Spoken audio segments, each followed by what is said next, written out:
पण भारताचा नकाशा मी अगद्या 2 मिनिटात जोडून पूर्ण केला। तोच माणूस पुढे तानाजी मालुसरे झाला। टोळ्यातले एक एक भुबुळ ज्या राजानं काढून रक्ताचा अभिषेक या मातीला घातला आणि औरंगजेबासमोर उमारून झुकेगा नाही साला म्हणत औरंगजेबाला स्वतःची औकात दाखवली। तो सर्जा संभाजी राजा आपला आदर्श असला पाहिजे। एकदा मला एका व्यक्तीनं एक नकाशा फाडून दिला, भारताचा नकाशा, आणि म्हणाले की दादा हा नकाशा लवकरात लवकर जोडून दाखव। आता भारताचा नकाशा पाठ होण्या इतपत आम्ही अभ्यास केलाय की नाही हा महत्त्वाचा विषय आहे। पण भारताचा नकाशा मी अगद्या 2 मिनिटात जोडून पूर्ण केला। त्यावेळी तो मित्र म्हणाला की बाबा 2 मिनिटात भारताचा नकाशा कसा काय जोडलास? मी म्हटलो बाबा तू जो भारताचा नकाशा तू मला फाडून दिला होतास त्या नकाशाच्या पाठीमागे एका माणसाचं चित्र होतं। मी पहिल्यांदा माणूस जोडला, नकाशा उलटा केला, भारत देश आपला आपण जोडला गेला होता। जेव्हा कार्यक्रमाचं आयोजन केलं जातं, कार्यक्रमाचा विचार केला जातो, त्यावेळी आयोजकांनी सुद्धा 50 वर्षाचे एक विद्यार्थी जोडले असतील आणि उलटे केल्यावरती आज एवढा मोठा कार्यक्रमाचा सोहळा इथं संपन्न होतोय। यासाठी समर्पण देणारी, समर्पण असणारी पिढी सुद्धा असावी लागते। पुढच्या पिढीला आपण काही देणं लागतो की नाही, येणाऱ्या पिढीनं आपला इतिहास सांगावा, अभिमानानं सांगावा, तो इतिहास कर्तृत्वातून असावा आणि त्या कर्तृत्वाला सलाम करण्यासाठी आज आपण सगळे इथं जण उपस्थित आहोत। खरं तर मी एक नेहमी गोष्ट सांगत असतो की शिक्षक आणि विद्यार्थ्यांमध्ये फार सोपं नातं असतं। शिक्षकाला सगळ्यात जवळचा जर कोणी माणूस, कोणी व्यक्ती असेल तर तो विद्यार्थी असतो, आणि जो विद्यार्थी ज्या शाळेत घडलाय त्या शाळेचं महत्त्व सुद्धा तेवढ्या मोठ्या किमतीचं असतं। मग यासाठी जर आयुष्यात आपल्याला काही मोठं करायचं असेल तर पहिल्यांदा पोरांनो आपण आपल्या आयुष्याचे आदर्श ठरवली पाहिजेत। आपण कोणाचा आदर्श घेतो, कोणाच्या आदर्शावरती चालतो, याच्यावरती आपल्या आयुष्याची जीवनशैली सुद्धा तितकीच अवलंबून असते। आणि त्याच आदर्शाबरोबर आपल्या पाठीवरती थाप देणारी सुद्धा मंडळी तयार झाली पाहिजेत, आणि विद्यार्थ्यांच्या पाठीवरती मानानं, अभिमानानं थाप देणारी एकमेव व्यक्ती ते म्हणजे शिक्षक आहे। एकमेव माणूस ज्याला वाटतं आपला विद्यार्थी मोठा व्हावा, आपला विद्यार्थी घडावा। हे कुठून झालं हो? हे संस्कारांचं बीज कुठून आलं? 392 वर्षापूर्वी एकदा असा प्रसंग घडला होता। काही शेतकरी आले आणि मासाहेब जिजाऊंना भेटले आणि जिजाऊंना म्हणाले की जिजाऊ या पुण्यामध्ये यवन हैदूस घालतेत, या पुण्यामध्ये यवनांनी गाढवाचा नांगर फिरवलाय आणि या पुण्यामधली माती उजाड करून टाकले, आऊसाहेब काहीतरी करा। आऊसाहेब म्हणाल्या पुणे ही शिक्षणाची नगरी, अनेक लोक इथं शिकतात, मग या पुण्यामध्ये आपण काहीतरी केलं पाहिजे। रायारावाने जो गाढवाचा नांगर फिरवलाय तो नांगर काढायचा आणि इथली शेती पिकवली पाहिजे। यासाठी मासाहेब जिजाऊंनी तिथं सोन्याचा नांगर फिरवला आणि पुणे विद्येचं माहेरघर झालं, कारण ज्या मातीत मासाहेब जिजाऊंनी सोन्याचा नांगर फिरवला। आता शेती पिकायला लागली, शेतीबरोबर अनेक पिकं यायला लागली, पण पिकं जोमात उभा राहिली आणि आजूबाजूची जनावरं, रानटी जनावरं त्या पिकामध्ये जायची आणि दिवसा पिकाचा हैदूस घालायची, अख्खं पीक नेस्तनाबूत करायची। पीक द्यायला आलेलं पीक, विकायला आलेलं पीक डोळ्यासमोर तुटताना, बाद होताना शेतकरी बघायचा, व्याकुळायचा, आणि काही शेतकरी मिळून मासाहेब जिजाऊंकडे गेल्या आणि जिजाऊंना म्हणाल्या जिजाऊ तुम्ही नांगर तरी फिरवला, आम्हाला शेती करण्यासाठी तुम्ही माती तरी उपलब्ध करून दिली, पण जिजाऊ या शेतीमध्ये काही जनावरं हैदूस घालतात आणि त्याच्यामध्ये उभं पीक आलेलं आता वाहून चालले, काहीतरी करा मासाहेब। तरी मासाहेबांनी एक योजना काढली। मासाहेबांनी अख्ख्या पुण्यामध्ये दौंडी पिटवली, जो कोणी त्या रानटी जनावराच्या शेतातल्या जनावराची शिकार करून त्याची शेपटी मला दाखवायला आणेल ना, त्याला मी सोन्याचं खडं बक्षीस म्हणून देणार। आजूबाजू गावची पोरं, यातनं 2 गोष्टी झाल्या, एक तर जिगरबाज तरुण पोरं स्वराज्यासाठी मिळाली आणि दुसरी गोष्ट त्यामुळे शेतीचं संरक्षण झालं। आजूबाजूची जिगरबाज पोरं तरणी बांड पोरं मासाहेब जिजाऊंनी त्यांच्या हातातून सोन्याचं कडं द्यायचं सांगितलंय. यायची, शेतामध्ये जायची, ती रानटी जनावरं मारायची, त्यांची शेपटी तोडायची आणि मासाहेब जिजाऊंना दाखवायची. जिजाऊ त्या पोरांच्या हातात सोन्याचं कडं द्यायच्या, सत्कार करायच्या. एके दिवशी सायंकाळी 2 वाजता एक माणूस अंगावरती जनावराचं मेलेलं धड घेऊन आला आणि तो पहारेकऱ्यांना म्हणतोय, मला मासाहेब जिजाऊंना भेटायचं आहे. अरे पहारेकरी म्हणाले, काय काम काढलंस एवढ्या रात्री? नाही, जिजाऊंना मला भेटायचं आहे. अरे रात्रीचे 2 वाजलेत, सकाळी ये, सकाळी आल्यावरती तुला जिजाऊंची भेट घालून देतो. नाही नाही नाही, मला आत्ताच जिजाऊंना भेटायचं आहे. हा सगळा गलबला आतून जिजाऊ ऐकत होत्या आणि जिजाऊ निमूटपणे बाहेर आल्या. ते पोरगं तार करणं पुढं झालं. त्या पोरानं ते आणलेलं जनावराचं धड मासाहेब जिजाऊंना दाखवलं आणि जिजाऊने म्हणालं, जिजाऊ आऊसाहेब तुम्ही सांगितलं होतं ना, जो कोणी जनावराचं शेपटी कापून येईल त्याला तुम्ही सोन्याचं कडं देणार. आऊसाहेब ह्या काय जनावरं आणलंच नवं? आऊसाहेब म्हणाल्या, अरे लेक्या, मी नुसती शेपटी कापून आणून दिला असतास तरी मी तुला सोन्याचं कडं दिलं असतं. एवढं मोठं जनावर काय आणायची गरज होती? हा चुकलंच आऊसाहेब.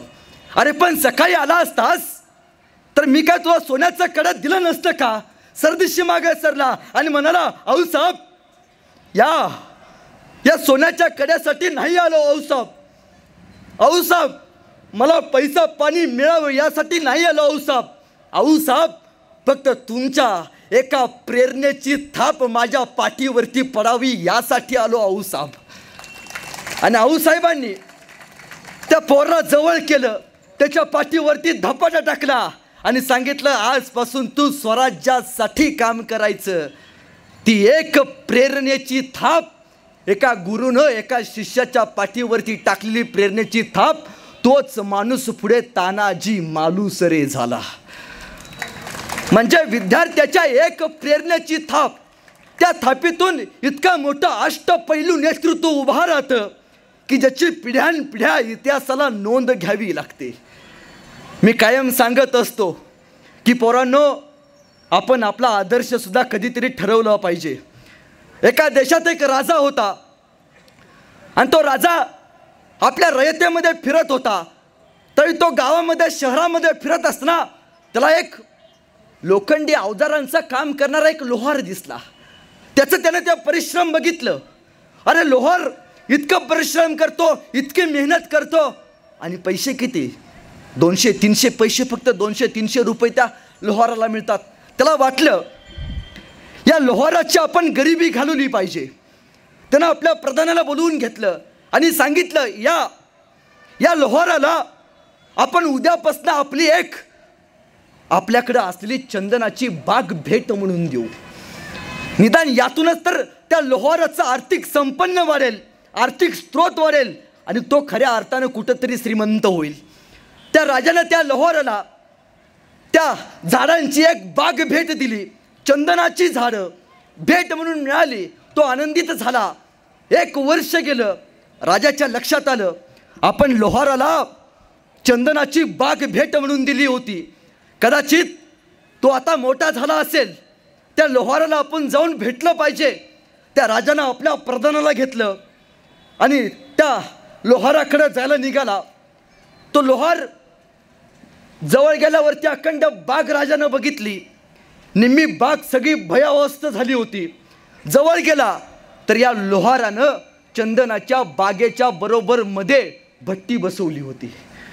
राजाने जाऊन विचारलं, अरे काय केलं त्या चंदनाच्या बागेचं?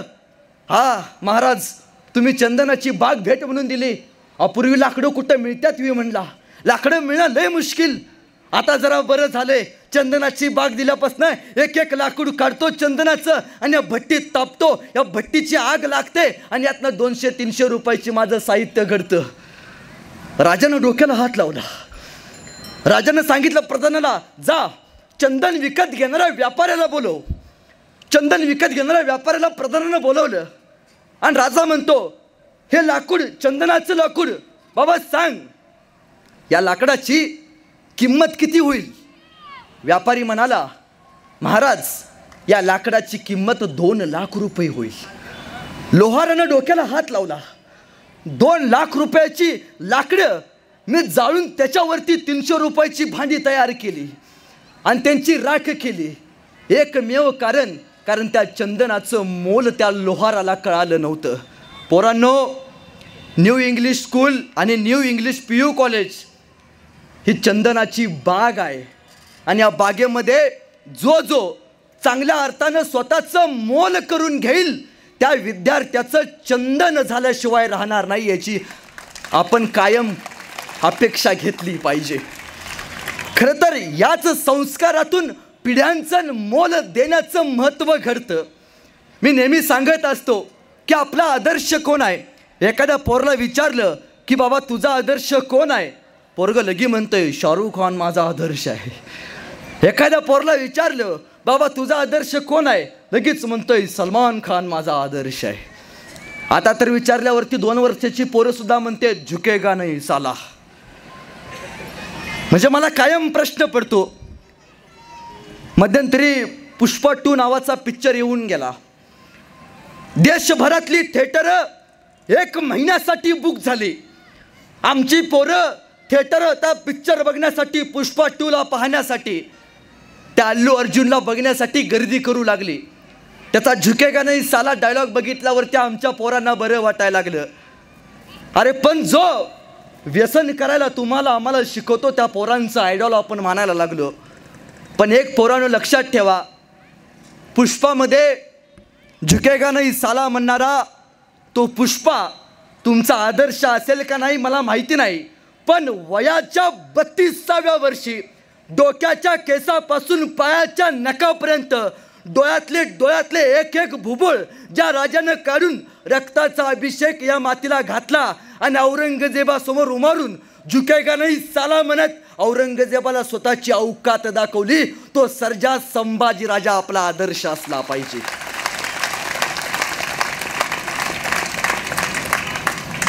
आणि दुसरा आदर्श म्हणजे काचेच्या फ्रेम समोर उभारून शायनिंगमध्ये फोटो काढणारा सलमान खान आपला आदर्श. जरूर ठेवा, काचेच्या फ्रेम समोर उभारून शायनिंगमध्ये फोटो काढणारा सलमान खान पोरांनो आपला आदर्श जरूर ठेवा. जिममध्ये घाम गाणारा शाहरुख खान आपल्या पोरांचा आदर्श पोरांनो जरूर ठेवा. पण सकाळी 7 वाजल्यापासनं संध्याकाळी 7 वाजेपर्यंत, सकाळी सूर्य उगवल्यापासनं संध्याकाळी सूर्य मावळ्यापर्यंत 2 बैलांच्या पाठीमागं लाकडी नांगराचा हुंडा घेऊन शेताच्या या बांधापासनं शेताच्या त्या बांधापर्यंत नांगरणारा आपला बाप पोरांनो आपला आदर्श असला पाहिजे. आपला बापच आपला आदर्श असला पाहिजे. आणि पोरांनो आयुष्यात एकदा तरी आपण आपल्या बापाचा मार खाल्ला पाहिजे. किती लोकांनी मार खाल्ला इथं बसलेला हात वरती करा. सगळ्यांनीच खाल्लाय. बापाचा मार खाल्ल्याशिवाय कोणी मोठं होत नाही. आयुष्यात आपण एकदा तरी आपल्या बापाचा मार खाल्ला पाहिजे आणि त्यातल्या त्यात बुटानं खाल्ला पाहिजे. का खाल्ला पाहिजे माहिती आहे? कारण ज्या शाळेतली आणि ज्या गावातली पोरं आपल्या बापाचा मार खातात आणि त्यातल्या त्यात बुटानं खातात, त्याच पोराचा पाठीचा कणा ताट झालाय आणि तेच पोरगा समाजामध्ये अभिमानानं स्वाभिमानानं फिरतंय. ही फक्त बाप आणि शिक्षक नावाची ताकद आहे. आता कार्यक्रम सुटल्यावर घरात घेऊन बोटे घेऊनच चालू करायचं. हो, साधी गोष्ट आहे. संस्कार म्हणजे काय हो? आपण कोणाला आयडॉल मानतो, आपण कोणाला आदर्श मानतो, या गोष्टीवरती सुद्धा आपल्या जगण्याची जीवन घडना समाविष्ट असते. मी नेहमी सांगतो, एखाद्या पोरला विचारलं ते पोरगं लगेच म्हणतं तुमच्यासाठी काय पण. एखाद्या पोरगीला विचारलं ते लगे म्हणतंय तुझ्यासाठी काय पण. पण बापासाठी कधी तुझ्यासाठी काय पण म्हणलो का हो? माझा एक कवी मित्र आहे, फार सुंदर म्हणतो, त्याची फार सुंदर कविता. तो असं म्हणतो, बाप काढलास घराबाहेर, बाप काढलास घराबाहेर, दारात रडते माई पण, बायकोला मात्र रोज म्हणालास तुमच्यासाठी काय पण. अरे लोकच पोटाला जन्माला यावा, लोकच पोटाला जन्माला यावा म्हणून हिनं किती केलते नवस. इकडून तिकडून तिच्या नवसाला देव सुद्धा पावला आणि तुझ्यासारखा पोरगा तिच्या पदरामध्ये घावला. लहानपणी आपली माय आपल्याला शेतात न्यायची, लहानपणी आपली माय आपल्याला शेतात न्यायची. आपल्याला भूक लागू नये म्हणून स्वतःच्या दूध करून तुम्हाला पाजायची, स्वतःच्या रक्ताचं दूध करून तुम्हाला पाजायची. अरे तुम्हाला भूक लागल्यावर तुम्ही जोर जोरात रडायचास, तुम्हाला भूक लागल्यावर तुम्ही जोर जोरात रडायचास. आणि माईचं दूध संपलं ना लेका तिचं रक्त सुद्धा ओढायचास. रक्त पिऊन पोचलास लेका, रक्त पिऊन पोचलास लेका. त्या रक्ताचा तरी ठेव मान, पवित्र अशा मातेचा करू नको अपमान. आता फक्त एक कर, आता फक्त एक कर. या माझ्या दारातल्या माईला घरात तेवढं आण, या माझ्या दारातल्या माईला घरात तेवढं आण. किती दिवस जगणार आहे लेका झाडावरचं हे पिकलं पान. तू गोडधोड खा, तू गोडधोड खा, पण माझ्या म्हाताऱ्या माईला शिळी भाकर तरी वाढ. आणि भाकर वाढताना जर तुझी बायको आडवी आली तर तिला घराबाहेर काढ. तुझी बायको जाणारच नाही, मी तुला बॉन्डवर लिहून देतो. तुझी बायको जाणारच नाही, मी तुला बॉन्डवर लिहून देतो. यदा कदाचित गेली तर पट्ट्या मला येऊन भेट, मी तुला दुसरी करून देतो. टाळ्या वाजू नका, अगोदर बायका मिळून झाले त्या. तू आंधळा नाहीस, पांगळा नाहीस, तू आंधळा नाहीस, पांगळा नाहीस. तुलाच कळली नाही किंमत. नवरा माई बापाला सांभाळतो म्हणून घर सोडून जाण्याची कुठल्याच बायकोत नसते हिम्मत. अरे तुला वाघ बनवलंय माईनं, तुला वाघ बनवलंय माईनं. दुर्दैवानं तिलाच उरलं नाही आता बायपण. खरा मर्द असशील तर माय आणि बापाचं दर्शन घेऊन म्हण, माय बाप हो तुमच्यासाठी काय पण, तुमच्यासाठी काय पण, तुमच्यासाठी काय पण. हे म्हणता आलं पाहिजे हो. आई वडिलांबद्दल प्रेम व्यक्त करता आलं पाहिजे. जगात दोनच दैवत आहेत. या जगामध्ये फार अशी कमी माणसं आहेत ज्यांच्या पाया पडण्या इतपत त्या माणसांचं कर्तृत्व मोठं आहे. या जगात दोनच अशी माणसं आहेत ज्यांच्या पाया पडण्यापर्यंत त्या लोकांचं कर्तृत्व मोठं आहे. पहिली व्यक्ती ते म्हणजे आपले आई वडील आणि दुसरी व्यक्ती म्हणजे शाळेत शिकवणारे आपले शिक्षक. मी असं का म्हणतो, शिक्षकाला आमच्या इकडं महाराष्ट्रात, आता महाराष्ट्रातली थोडी लोक असतील इथं, आमच्या इकडे एक जुना शब्द आहे तो म्हणजे मास्तर. काय म्हटलं जातं? मास्तर. आमच्या वडिलांनी आम्हाला सांगितलं की बाबा आम्ही लहान होतो त्यावेळी आम्ही आमच्या शिक्षकांना मास्तर म्हणायचो. मी खूप हसलो, जसं आजही काही लोक इथं हसले असतील. पण त्यावेळी माझ्या वडिलांनी मला सांगितलं, माझे वडील मराठीचे प्राध्यापक आहेत, ते म्हणले बाबा मास्तर म्हटल्यावरती तुला नक्की हसू आलं असेल, पण एक गोष्ट लक्षात ठेव, मास्तर या शब्दातच फार अर्थपूर्ण अर्थ आहे. मास्तर म्हणजे मा म्हणजे आई आणि स्तर म्हणजे पातळी. आईच्या पातळीवरती जाऊन शिकवणारा देव, त्याचं नाव म्हणजे मास्तर.